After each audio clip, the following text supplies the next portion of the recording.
Hello दोस्तों, आप सभी का स्वागत है हमारे इस वीडियो में। इसमें हम आपको जो हमारा सीटेट है उसमें हमारी हिंदी पेडागोजी पूछी जाती है। तो यहाँ पर इसमें जो हमारा फर्स्ट पेपर और सेकंड पेपर होता है, दोनों में क्या होती है, हमारी पेडागोजी पूछी जाती है। इसी यहाँ पे हम आपको पेडागोजी, हमारा टॉपिक है भाषा अर्जन और भाषा अधिगम। तो यहाँ पे भाषा अर्जन और भाषा अधिगम के बारे में पढ़ेंगे। तो यहाँ पे जो हमारी हिंदी पेडागोजी होती है उसमें क्या है, पेपर फर्स्ट और पेपर सेकेंड जो हमारा सीटेट लेवल का होता है उसमें हमारी हिंदी पेडागोजी पूछी जाती है। जो क्या है, हमारे पेपर फर्स्ट और सेकेंड में कितनी 15 नंबर की हिंदी पेडागोजी पूछी जाती है। तो यहाँ पे हमारे पेडागोजी का टॉपिक है वो कौन सा है, अर्जन और अधिगम। ये हमारा फर्स्ट टॉपिक है। तो इसके बारे में हम पढ़ लेते हैं। जो हमारा भाषा अर्जन, ये भाषा अर्जन के बारे में हम समझते हैं क्या है, जिसमें बालक भाषा ग्रहण करने व समझने की क्षमता अर्जित करता है। इसमें क्या है, भाषा अर्जन क्या है, जिसमें बच्चा क्या करता है, भाषा को स्वाभाविक रूप से सीख लेता है, एक दूसरे से ग्रहण कर लेता है या अर्जित कर लेता है, उसी को हम क्या कहते हैं, भाषा अर्जन कहते हैं। अब भाषा अधिगम की डेफिनेशन देख लेते हैं। अधिगम शब्द दो शब्दों से मेल से बना है। अधिगम शब्द क्या है, दो शब्दों के मेल से बना। अधि तथा गम, अधि और गम से मिलके बना है। यहाँ अधि का अर्थ है, हम अधि का अर्थ समझ लेते। अधि का अर्थ क्या है, अधि का अर्थ है भली प्रकार। अधि का अर्थ क्या है, भली प्रकार। तथा गम का अर्थ है जानना। अधि का अर्थ क्या है, भली प्रकार, और गम का अर्थ है क्या है, जानना। तो क्या है, किसी चीज को हमें भली प्रकार जानना, इसी को हम क्या कहते हैं, अधिगम। अर्थात किसी बात या विषय के समीप अच्छी तरह जानना। किसी बात हो या किसी विषय के बारे में क्या हो, आपको अच्छी तरह से जानना और उसकी भली भांति जानकारी प्राप्त करना। और क्या करना, आपको उसकी भली प्रकार से जानकारी प्राप्त करना। आगे देख लेते, आगे हमारा क्या दिया गया है। आगे हम पढ़ लेते हैं, इसके पॉइंट देखते हैं जो हमारे पॉइंट दिए गए हैं। तो इसमें हमारा फर्स्ट पॉइंट क्या दिया गया है, बालक के शब्द एवं वाक्य प्रयोग के साथ ही भाषा को ग्रहण करने की क्षमता अर्जित होने लगती है। क्या है, जब बालक के शब्द या वाक्य प्रयोग के साथ ही, जब बालक क्या करता है, शब्द वाक्यों को सुनता है और प्रयोग करता है, तो क्या उसी के साथ बच्चा क्या करता है, भाषा को ग्रहण करने की क्षमता अर्जित होने लगती है। तभी से क्या होती है, वह भाषा को अर्जित करने लगता है। भाषा अर्जन एक अवचेतन प्रक्रिया। भाषा अर्जन क्या है, अवचेतन अभिक्रिया है। और भाषा अर्जन जो क्या, भाषा अधिगम क्या होता है, चेतन प्रक्रिया होती है। और भाषा अधिगम क्या होती है, अवचेतन प्रक्रिया होती है। सभी बच्चों में भाषा अर्जन की स्वाभाविक क्षमता होती है। जितने भी बच्चे होते हैं सबके अंदर क्या होता है, जो भाषा अर्जन होता है वह स्वाभाविक क्षमता सभी के अंदर होती है। वह भाषा को स्वाभाविक रूप से सीख लेते हैं। भाषा अर्जन एक स्वाभाविक प्रक्रिया है। जो भाषा अर्जन क्या है, एक स्वाभाविक प्रक्रिया है। भाषा अर्जन बालक बिना विद्यालय जाए ही सीख लेता है। तो क्या करता है बच्चा जो होता है, जो भाषा अर्जन है, क्या घर में ही एक दूसरे से अर्जित कर लेता है। उसे यहाँ पर क्या होता है, जो अर्जन करता है उसमें विद्यालय जाने की उसे कोई भी जरूरत नहीं पड़ती है। वह क्या कर लेता है, स्वाभाविक रूप से भाषा को अर्जित कर लेता है। और बालक वातावरण, इसमें बालक के सीखने की प्रक्रिया व्याकरणीय नियमों से पूर्णतः अनभिज्ञ रहती है। इसमें क्या होता है, जो बालक सीखने की प्रक्रिया क्या होती है, व्याकरण नियमों से पूर्णतः अनभिज्ञ होता है। उसे व्याकरण के नियमों की कोई जरूरत नहीं पड़ती है। नेक्स्ट देख लेते हैं। नेक्स्ट में क्या है, इसमें बालक बालक वातावरण और लोगों के बीच अंतःक्रिया से भाषा अर्जित करता है। बालक क्या करता है, जो वातावरण है, उसका पर्यावरण है, इन्वायरमेंट है, उसमें क्या करता है, लोगों के साथ अंतःक्रिया करता है, लोगों के साथ बातचीत करता है और भाषा को अर्जित कर लेता है। अतः भाषा अर्जन को सहज बनाने के लिए समृद्ध भाषाई परिवेश होना चाहिए। अगर क्या है, भाषा अर्जन को सहज रूप से सीखना है तो क्या करना है, समृद्ध भाषाई परिवेश होना चाहिए। बालक भाषा अर्जन में सक्रिय भूमिका निभाते हैं। बालक क्या करते हैं, जो बच्चे होते हैं भाषा अर्जन में सक्रिय भूमिका निभाते हैं, नियमों को आत्मसात करते हैं और नियमों को क्या करते हैं, आत्मसात करते हैं। इसमें हम देख लेते हैं द्वितीय भाषा अधिगम। द्वितीय भाषा जो क्या होता है, अधिगम, उसके बारे में पढ़ लेते हैं। उसमें हमने पहले में क्या सीखा था, जो भाषा अर्जन होता था उसके पॉइंटों के बारे में हमने पढ़ा था। इसमें हम देख लेते हैं जो क्या है, द्वितीय भाषा अधिगम मातृभाषा के अतिरिक्त किसी अन्य भाषा को सीखने में मदद से है। क्या है, जो द्वितीय भाषा क्या है, मातृभाषा, मातृभाषा के उपयोग से ही क्या है, दूसरी भाषा सीखी जाती है। मातृभाषा दूसरी भाषा को सीखने में मदद करती है। ये एक ऐसी प्रक्रिया को संदर्भित करता है जो बच्चों को अन्य भाषा प्रयोग में भी दक्ष बनाती है। भाषा अर्जन ऐसी एक प्रक्रिया है क्या है कि जो बच्चे अपने घर से सीखते हैं वह दूसरी भाषा को उसके साथ उसी के प्रयोग से दूसरी भाषा को भी सीख लेते हैं। देखते हैं द्वितीय भाषा सीखने की प्रक्रिया के लिए महत्वपूर्ण कारक क्या है, क्या क्या कारक है। देखते हैं भाषा शिक्षक का व्यवहार, जो भाषा शिक्षक है उसका व्यवहार कैसा है।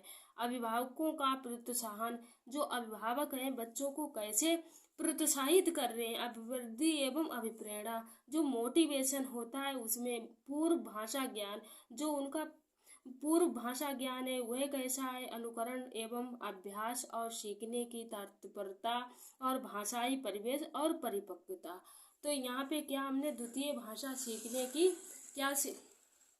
जो द्वितीय भाषा बच्चे सीखते हैं वह क्या, मातृभाषा के प्रयोग से द्वितीय भाषा को सीखते हैं। देखते हैं हम जो प्राथमिक स्तर पर बच्चे क्या करते हैं। प्राथमिक स्तर पर बच्चे जब आते हैं प्राथमिक स्तर पर स्कूल, तो बच्चे के अंदर कौन कौन से गुण पाए जाते हैं उनके बारे में हम पढ़ लेते हैं प्राथमिक स्तर पर। तो देखते हैं प्राथमिक स्तर, बच्चे अपने साथ बहुत कुछ लेकर विद्यालय आते हैं। जब बच्चे प्राथमिक स्तर प्राथमिक विद्यालय में आते हैं तो बच्चे अपने साथ खाली नहीं आते, उन क्या आते हैं, वो बहुत कुछ अपने साथ लाते हैं विद्यालय में। अपनी भाषा, अपनी उनकी भाषा होती है, अपने अनुभव लाते हैं, दुनिया को देखने का अपना नज़रिया आदि, और दुनिया को देखने का अपना नज़रिया आदि बहुत सारी चीज़ें अपने साथ लाते हैं। बच्चे घर परिवार, बच्चे जो होते हैं घर परिवार और परिवेश से जिन अनुभवों को विद्यालय लेकर आते हैं वे बहुत समृद्ध होते हैं। उनकी इस भाषाई पूंजी का इस्तेमाल भाषा सीखने या सिखाने के लिए किया जाता है। उनकी ये जो पूंजी, जो उनकी भाषा है, जो वो पहले से सीखे हुए हैं, तो क्या है, वह भाषा सीखने सिखाने के लिए किया जाता है। अतः अधिगम प्रक्रिया का आरंभ उद्देश्यपूर्ण समग्र रूप से करना चाहिए। अधिगम प्रक्रिया का क्या करना चाहिए, आरंभ उद्देश्यपूर्ण और समग्र से करना चाहिए। नेक्स्ट देख लेते हैं, आगे हम पढ़ते हैं प्राथमिक स्तर पर भाषा संबंधी पाठ्यक्रम की विशेषताओं के बारे में इनके पढ़ लेते हैं। जो इसकी विशेषताएं क्या होती हैं। अर्थपूर्ण सामग्री कैसी होनी चाहिए, अर्थपूर्ण होनी चाहिए। जो क्या है, प्राथमिक स्तर पर भाषा संबंधी पाठ्यक्रम की व्यवस्था कैसी होनी चाहिए। जो प्राथमिक स्तर पर बच्चे पढ़ने आते हैं उनके लिए पाठ्यक्रम की जो व्यवस्था है वो कैसी होनी चाहिए उसके बारे में यहाँ हम पढ़ते हैं। अर्थपूर्ण सामग्री कैसी, अर्थपूर्ण सामग्री हो, बच्चों की रुचि एवं स्तर के अनुभव हों। बच्चों की जो रुचि है और उनका स्तर है उनके अनुभव हों। किसी लक्ष्य को प्राप्त करने वाला हो, किसी लक्ष्य को क्या हो, प्राप्त करने वाला हो। बच्चों को भाषा की लिपि से परिचित कराने वाला हो।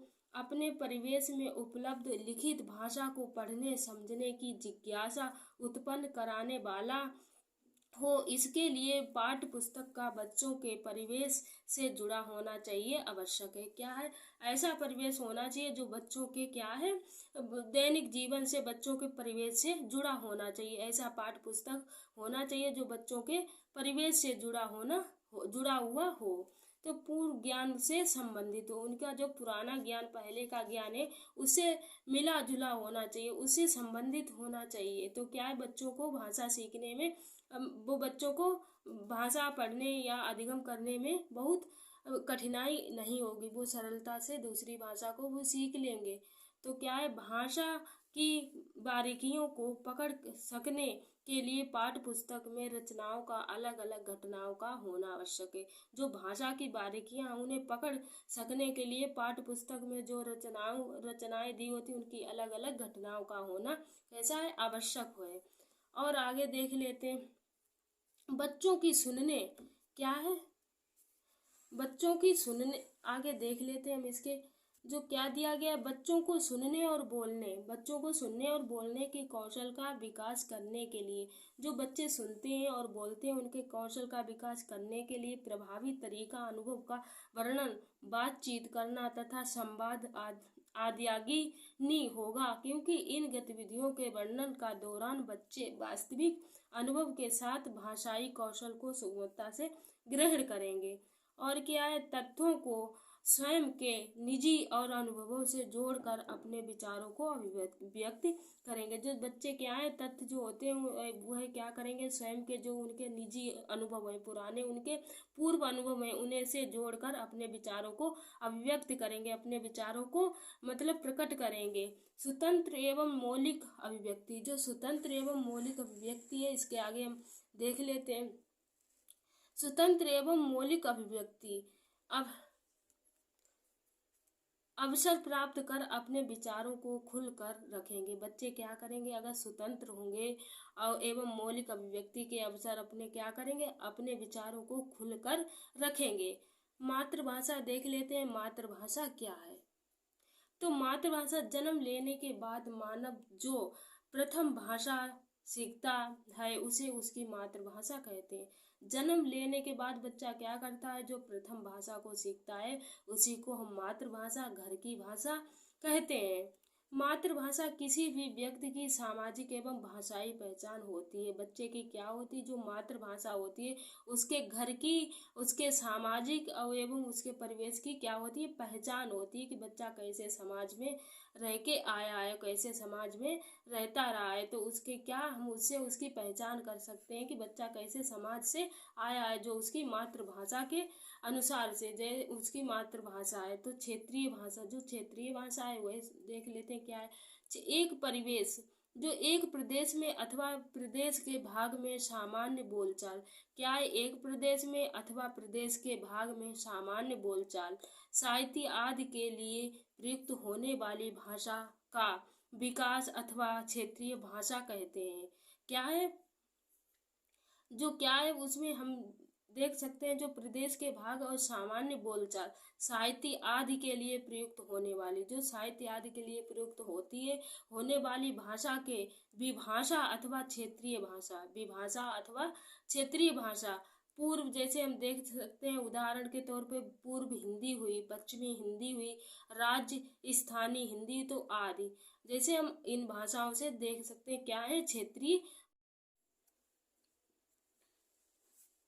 प्रांतीय भाषा। राजभाषा यानी सरकारी कामकाज की भाषा अथवा भारतीय संघ की भाषा।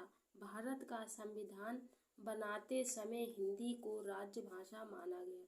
जब भारतीय हमारा संविधान बनाया गया तो हिंदी को राज्य भाषा का दर्जा दिया गया। किसी राज्य विशेष की सरकारी कामकाज की भाषा को प्रांतीय भाषा कहते हैं। क्या है, किसी राज्य में जो विशेष की सरकारी कामकाज, जो विशेष सरकारी कामकाज जो होते हैं उनकी भाषा को क्या कहते हैं, प्रांतीय भाषा कहते हैं। और देख लेते हैं 7 राज्यों में हिंदी भाषा राज्य भाषा अथवा प्रांतीय भाषा है।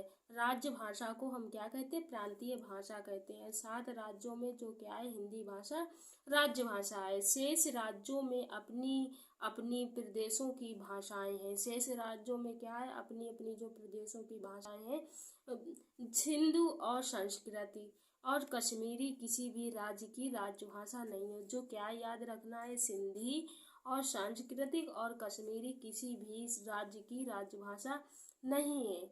और देख लेते हैं भाषा अधिग्रहण। भाषा अधिग्रहण के बारे में पढ़ लेते हैं। यहाँ पे देखते हैं भाषा अधिग्रहण क्या है। तो आप जानते हैं जो भाषा अधिगम जो अर्जन पढ़ा था तो उसमें क्या है, जो वो स्वाभाविक होता है वह अपने परिवेश से बच्चे क्या कर लेते हैं, ग्रहण कर लेते हैं, अर्जित कर लेते हैं। तो इसी को भाषा अधिग्रहण कहते हैं। जैसे हम देख लेते हैं भाषा अधिग्रहण, यह मानव मस्तिष्क की जन्मजात क्षमता के कारण मूल एवं घरेलू भाषा सीखने की अचेतन प्रक्रिया को संदर्भित करता है। ये क्या है, जो मानव में मस्तिष्क की जन्मजात जो क्षमता होती है उसके मूल एवं घरेलू भाषा सीखने की अचेतन उनके प्रक्रिया होती है। ये एक प्राकृतिक प्रक्रिया है जिसके तरह बच्चे प्राकृतिक अनौपचारिक जो क्या है घर में जो भाषा हमारी सीखी जाती है और अनौपचारिक तरीके से बच्चे सीखते हैं, और जो विद्यालय में भाषा अधिगम से सीखते हैं उसे क्या कहते हैं, औपचारिक कहते हैं। घर की भाषा जो बच्चे स्वाभाविक रूप से सीख लेते हैं, ग्रहण कर लेते हैं, अर्जित कर लेते हैं, उसे हम क्या कहते हैं, अनौपचारिक भाषा।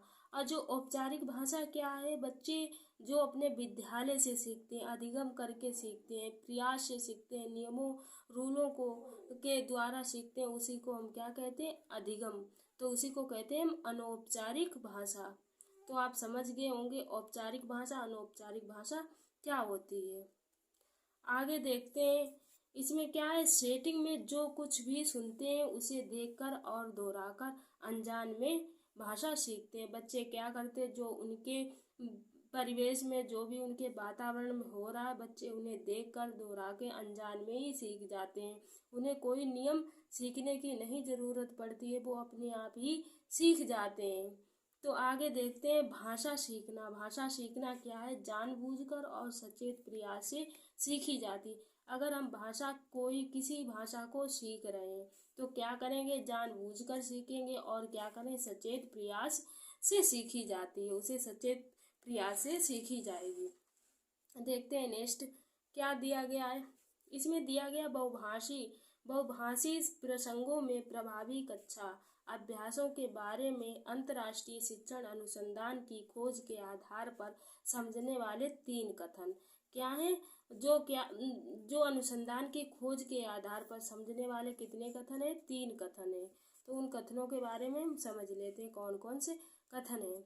तो क्या है, विद्यालय उस भाषा में सर्वश्रेष्ठ ढंग से सीखते हैं। विद्यार्थी क्या है, उस भाषा में सर्वश्रेष्ठ ढंग से सीखते हैं जिससे वे सबसे अच्छी तरह से जानते हैं। विद्यार्थी को क्या करना चाहिए, फर्स्ट पॉइंट क्या दिया गया है, इसके 3 कथन है। फर्स्ट कथन क्या दिया गया, जो विद्यार्थी होते हैं उस भाषा में सर्वश्रेष्ठ ढंग से सीखते हैं जिस भाषा में वे सबसे अच्छे तरह से जानते हैं। जैसे उनकी मातृभाषा, वे मातृभाषा को बहुत अच्छे से सीखे हुए हैं। अगर उस भाषा में उन्हें पढ़ाया जाए, अधिगम कराया जाए, किसी चीज़ को सिखाया जाए तो बहुत आसानी से सीख लेंगे। शिक्षक उस भाषा में सबसे प्रभावी ढंग से पढ़ाते हैं जिसमें उनकी सबसे अच्छी पकड़ होती है। और जो शिक्षक होते हैं वो क्या करते हैं, वे उस सब्जेक्ट को अच्छे से पढ़ाते हैं जिस सब्जेक्ट में उन्हें अच्छी रुचि होती है, अच्छी पकड़ होती है।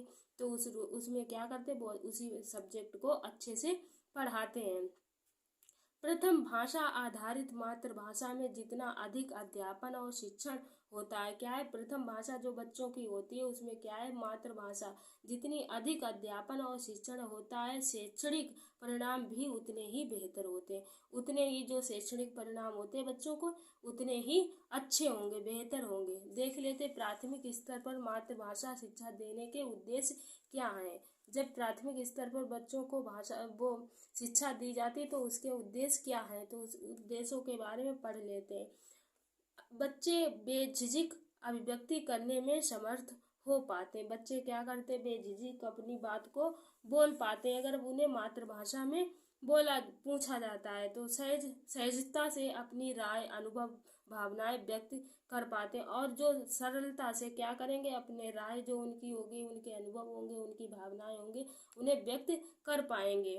कक्षा में पढ़ाई करने में सुविधा होगी। कक्षा में जब बच्चे पढ़ेंगे, अगर अपनी मातृभाषा में सीख रहे हैं तो क्या करें, उन्हें बहुत सुविधा होगी, आसानी होगी। शिक्षार्थियों की अधिक प्रतिभागिता होगी और शिक्षार्थियों की क्या होगी, अधिक से अधिक प्रतिभागिता होगी। बेहतर परिणाम निकलेंगे और बहुत अच्छा रिजल्ट निकलेगा। विषय वस्तु का ज्ञान प्राप्त करना और भाषा तत्वों का ज्ञान प्राप्त करना और पढ़कर समझने की योग्यता अर्जित करना। तो यहाँ पे हमने क्या सीखा, भाषा अधिगम और क्या सीखा यहाँ पे हमने, जो भाषा अर्जन और भाषा अधिगम के बारे में यहाँ पे हमने विस्तार से समझा और पढ़ा है कि भाषा अधिगम क्या होता है, भाषा अर्जन क्या होता है। इस वीडियो में हमारा भाषा अधिगम और भाषा अर्जन समाप्त होता है। तो मिलते हैं नेक्स्ट वीडियो और इसके अगले टॉपिक के साथ।